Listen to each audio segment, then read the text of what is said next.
السلام علیکم ورحمۃ اللہ وبرکاتہ۔ امید کرتا ہوں آپ خوش رہے، اللہ آپ کو ہمیشہ خوش رکھے۔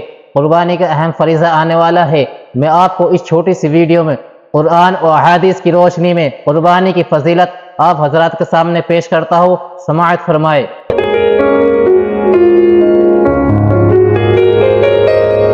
اللہ تعالیٰ نے جن و انس کو اپنی عبادت کے لیے پیدا فرمایا ہے۔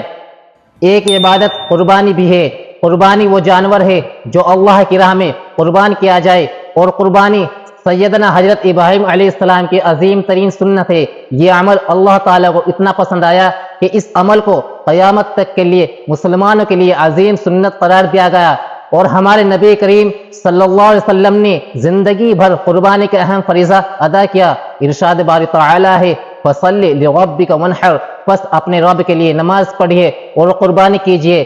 نیز قربانی کی فضیلت اس سے بڑھ کر اور کیا ہو سکتی ہے کہ اس سے اللہ تعالی خوش ہوتا ہے، دوزخ سے نجات ملتی ہے، گناہ معاف ہوتے ہیں اور بہت زیادہ ثواب ملتا ہے۔ نیز قیامت کے دن قربانی کا وہ جانور اپنے سینگوں، بالوں اور کھروں کے سمیت آئے گا، اس کو ترازو میں رکھ کر تولا جائے گا، اس کو 70 حصہ زیادہ کر کے تولا جائے گا۔ تو قربانی کرنے والے کو اللہ رب العزت اتنا ثواب اجر عطا فرمائیں گے، سبحان اللہ۔ رسول اللہ صلی اللہ علیہ وسلم نے فرمایا، جس نے خوشی اور اخلاص سے قربانی کی، اس کے لیے قربانی دوزخ سے آڑ اور رکاوٹ بن جائے گی۔ اللہ رب العزت ہمیں قربانی کے اہم فریضہ نبی کریم صلی اللہ علیہ وسلم کے طریقے پر توفیق دے، آمین۔